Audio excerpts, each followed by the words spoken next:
Kilas Z News, rangkuman informasi pilihan.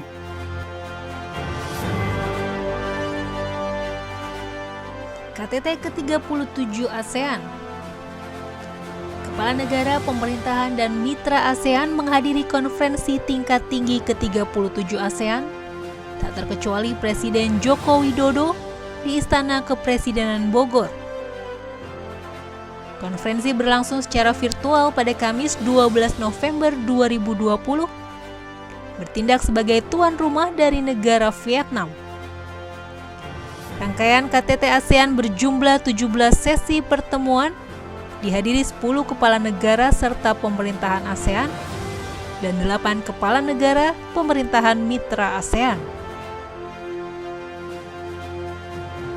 Mencegah dampak lebih luas dari pandemi bagi kawasan dengan menekankan prioritas kerjasama di 2021, khususnya terkait keberadaan dan produksi vaksin bagi kawasan, menjadi rangkaian pembahasan KTT ASEAN. KTT juga membahas prioritas pengembangan ekonomi di kawasan dengan mitra untuk menangani dampak ekonomi dan sosial akibat COVID-19. Dalam kesempatan ini, beberapa inisiatif dituangkan Indonesia dalam upaya memulihkan kondisi ekonomi.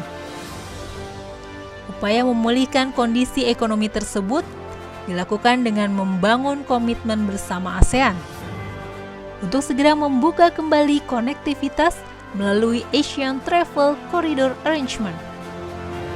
Dengan tetap memperhatikan protokol kesehatan, TCA diharapkan mempermudah akses perjalanan bagi para pebisnis di negara-negara ASEAN dalam situasi kenormalan baru.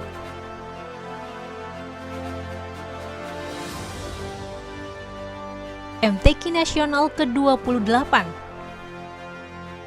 Bentuk dakwah guna menyempurnakan akhlak dengan keislaman yang baik akan memperkuat jati diri dan memperkokoh ukhuwah, menjadi tujuan penyelenggaraan Musabaqah Tilawatil Quran ke-28. Pembukaan event tahunan nasional tersebut berlangsung di Stadion Utama Sikabu, Sumatera Barat, Kabupaten Padang Pariaman, 14 November 2020. Meski di tengah pandemi, acara berjalan sesuai protokol kesehatan. Stadion berkapasitas 45.000 orang nampak lengang. Tribun penonton juga tidak terisi penuh, namun tetap tersaji panggung dan layar lebar. Irwan Prayitno, Gubernur Sumatera Barat, dalam sambutannya mengatakan hanya 32 provinsi yang berpartisipasi. Daerah Istimewa Yogyakarta dan Nusa Tenggara Timur tidak ikut serta. 32 provinsi tersebut terdapat 1.476 peserta, 2.086 kafilah, melibatkan 135 dewan hakim, 26 panitera, 7 pengawas, dan 43 orang ofisial dari pusat. Pada kesempatan ini, Presiden Joko Widodo juga turut hadir membuka perhelatan secara virtual. MTQ Nasional ke-28 tahun 2020 berlangsung selama 10 hari, sepenuhnya dilaksanakan di Kota Padang, Provinsi Sumatera Barat, berakhir 21 November 2020.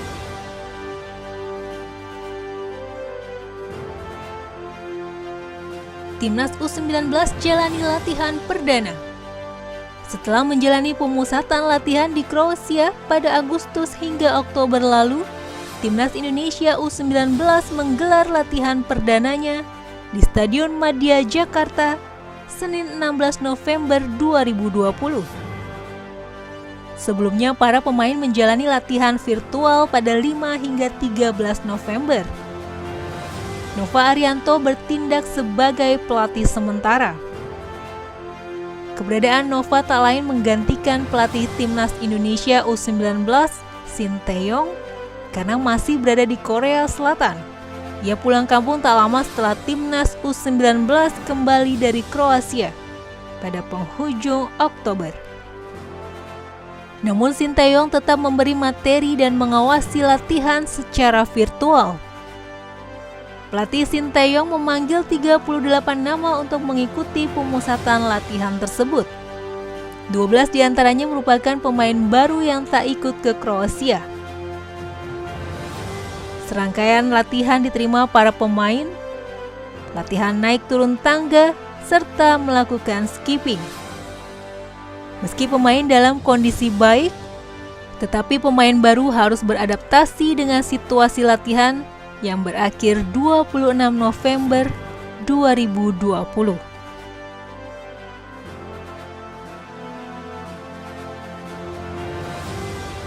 Ragamkan informasi Anda dengan mengklik ZTV ID, subscribe, nyalakan lonceng notifikasi untuk mendapatkan informasi lainnya.